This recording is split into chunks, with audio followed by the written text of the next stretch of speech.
Para uma boa produção em suinocultura, a ração de qualidade é fundamental. Como chegar a essa boa produção é o tema de hoje na nossa capacitação tecnológica.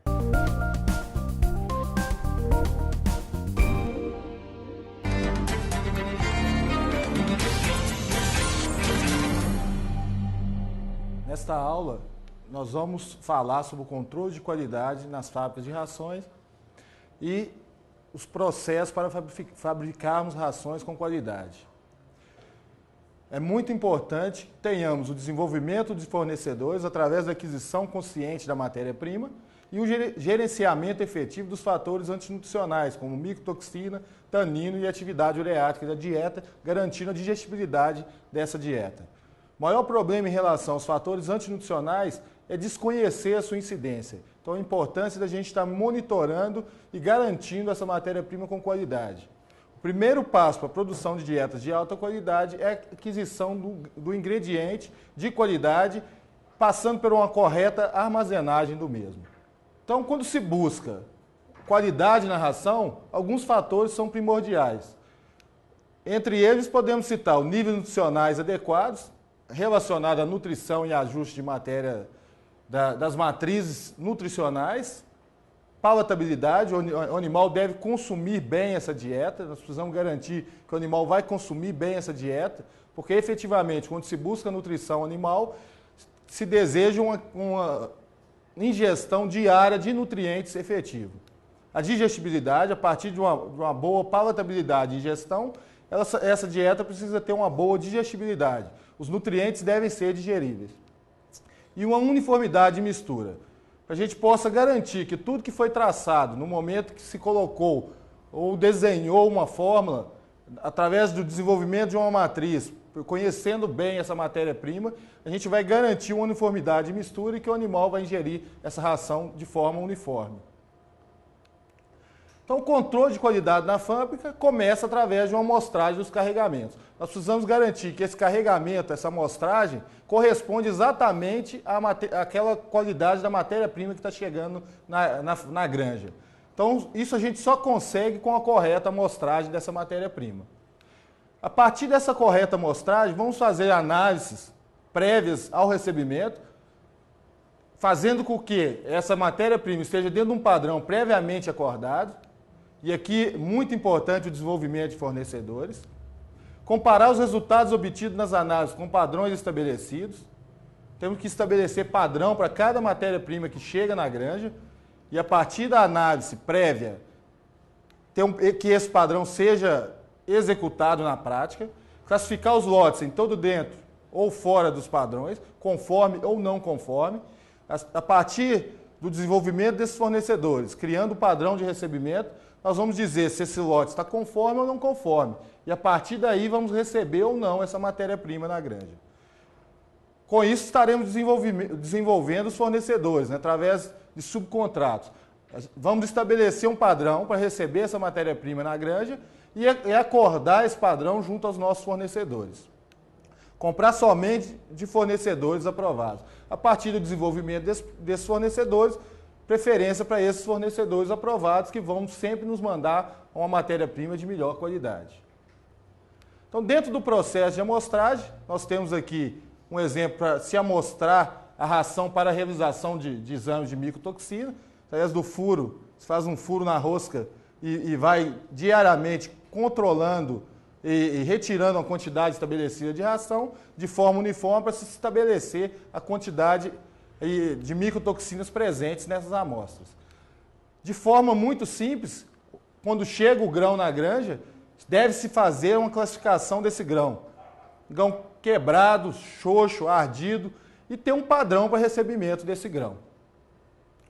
Aqui está um padrão desejável, determinando a umidade máxima de 14%, percentual de impureza e avarias totais. Entre essas avarias podemos citar os ardidos, brotados, quebrados, mofados, xoxos, e a partir daí vamos ter um padrão para cada granja, cada região. Então, nós já recebemos essa amostra, vamos fazer a análise correta da amostra, vamos classificar, saber se ela está dentro de um padrão previamente acordado, estabelecido. E para que a gente, a partir daí, vamos receber essa matéria-prima e precisamos garantir que ela mantenha essa qualidade desde a chegada até a boca do animal. Então, o processo de armazenagem adequado do ingrediente é muito importante para que a gente possa garantir que essa qualidade será mantida. Então, precisamos identificar esses lotes, usar sempre primeiro os lotes mais velhos, controlar insetos, roedores, aves. É muito importante a questão de umidade e temperatura. Quando essa matéria-prima é colocada dentro de silos, aí tem grande importância a termometria, que vai determinar o momento quando se vai aerar ou não esse grão. A gente observa que nos últimos anos, com o aumento do custo das matérias-primas, os produtores de suínos têm eles mesmos estabelecido silos na própria unidade de produção de ração. Então ele passa a assumir que ele tem que estocar esse grão de forma profissional. Então a gente precisa trabalhar isso de forma profissional, porque isso representa um grande risco à produtividade e à economia da granja.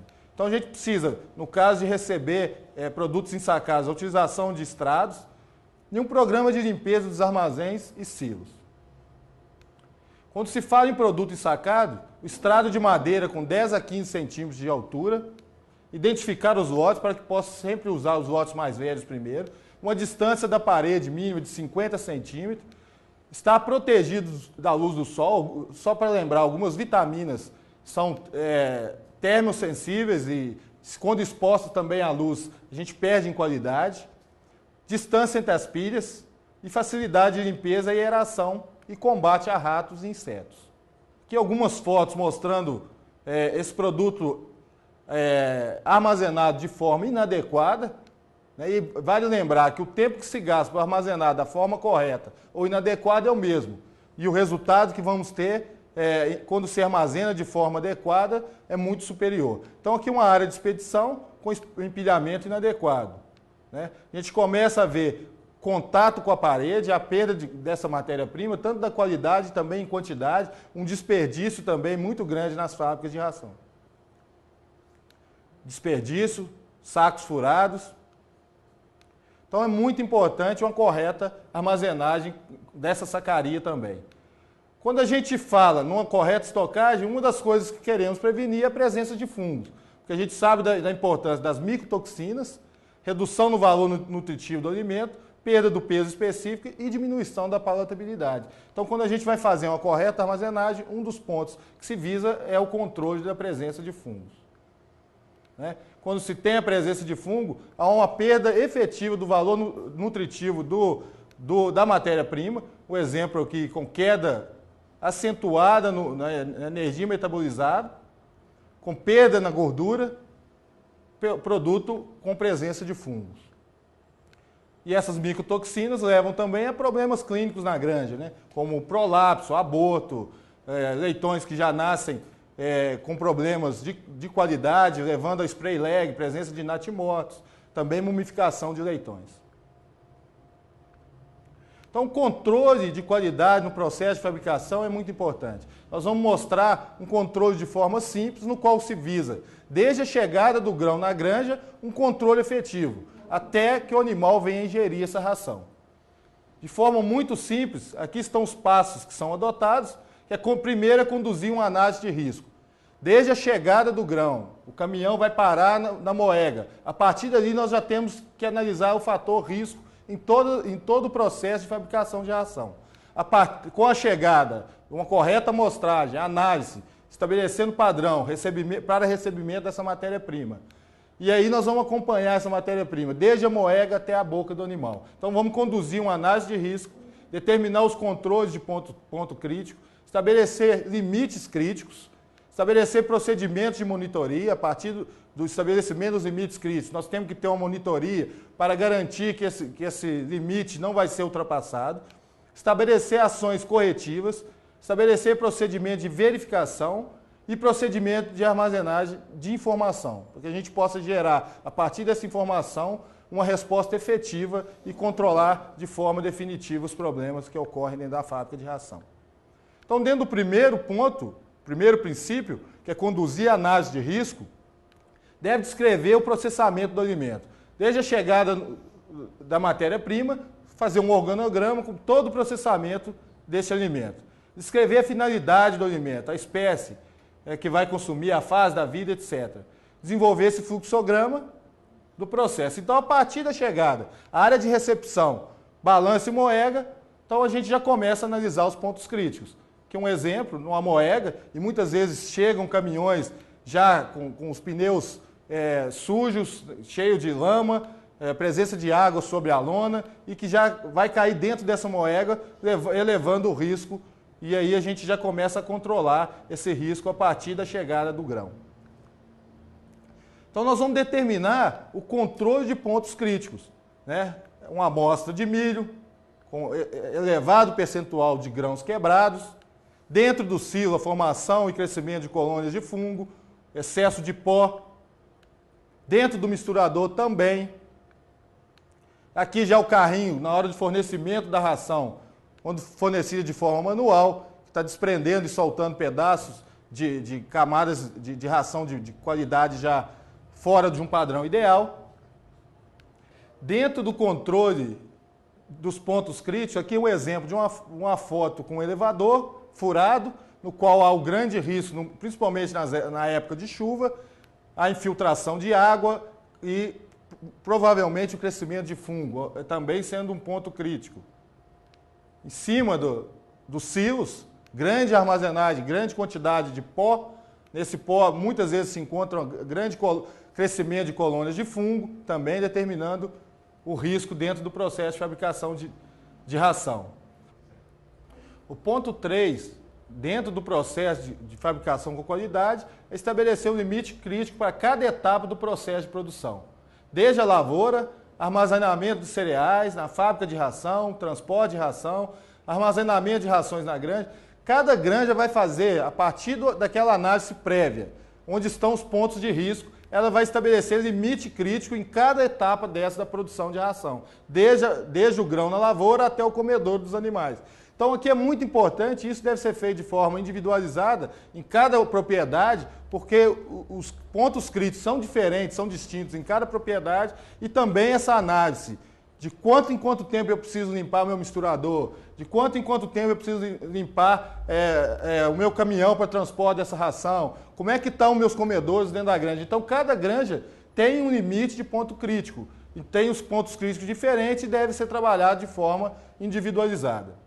Então a gente observa o exemplo, muitas vezes se consegue até um bom controle dentro da fábrica de ração, mas acaba falhando no momento final, quando vai fornecer ração aos animais. Um exemplo simples, a limpeza de um carrinho e o fornecimento da ração. O ponto 4 desse princípio é o procedimento de monitoria desses pontos críticos. Então a gente pode, desde o desempenho zootécnico, como é que está a minha taxa de repetição de ciclo, como é que está o índice de natimortos da granja, como é que está a taxa de mortalidade. Muitas vezes a qualidade da ração vai afetar todas essas áreas de produção. Por isso a gente tem que dar uma grande importância à fábrica de ração. Ela tem uma correlação direta, ela está ligada a todos os setores da granja. Então ela pode afetar de forma direta, desde o desempenho zootécnico, como a parte direta reprodutiva, e a gente precisa quantificar o aparecimento das enfermidades. Muitas vezes se implanta um programa de controle de doença, e pela qualidade da ração que é fornecida não se consegue êxito e sucesso, e também avaliar a imunidade através de anticorpos vacinais, avaliar parâmetros de patologia clínica. A gente tem alguns exemplos, granja com repetição de cio antes de se implantar um programa de controle de qualidade, muito mais alto do que depois que se implantou. A gente observa também redução no número de natimortos, houve uma redução significativa no número de natimortos da granja, correlacionada à melhoria da qualidade da matéria-prima e das dietas utilizadas na rotina. O princípio 4 é o procedimento de monitoria dos pontos críticos. Já determinamos esses pontos, determinamos limites críticos para os mesmos e vamos fazer monitorias periódicas, né? Como score de limpeza de silo, verificar de forma periódica a partir do ponto crítico e da análise dos pontos, da determinação da quantidade de colônias que se espera na formação desses silos, colônias de fungo, você vai determinar o período com qual você vai limpar esse silo. Alguns silos precisam ser limpados a cada 14 dias, outras áreas precisam ser semanal. Então, assim, vamos desenvolver isso de forma individualizada, personalizada, para cada granja, determinando o ponto crítico em cada setor, desde a aquisição da matéria-prima. E dentro do cano, no fornecimento de ração na gestação, análise dentro do silo, qualidade e como essa matéria-prima está sendo estocada. Então, periodicamente, a gente vai precisar estar fazendo uma monitoria dos pontos críticos, verificando se aquela frequência de limpeza se está de acordo, se está diminuindo o risco de ter processos como esse de micotoxicose na granja. E, por fim, vamos estabelecer ações corretivas, classificação da matéria-prima, limpeza do grão, limpeza de equipamentos, uso de adsorventes. Então, já conhecemos bem todo o processo de fabricação de ração e agora vamos estabelecer as ações corretivas para que a gente minimize os riscos dentro da produção de ração. Então, dentro desse processo de ações corretivas, tem limpezas de silos, ação corretiva no processo de gestação, no qual o tubo de fornecimento, o drop de alimentação para as fêmeas com crescimento de fungo, pondo em risco. Então, vamos estabelecer ações corretivas em cima. E isso, às vezes, vai variar até pela época do ano. Em momentos de maior umidade, exige uma maior periodicidade, tem que se limpar isso com maior frequência. Em momentos de seca, você pode, às vezes, espaçar um pouco mais essa limpeza. A verificação do programa. Constante verificação dos limites críticos, fundamentando em base científica. Reavaliação do procedimento de monitoria, reavaliação dos procedimentos corretivos. O ideal é que essa parte seja executada por especialista independente, que uma pessoa venha para auditar tudo aquilo que está sendo feito dentro da propriedade com relação à produção de ração.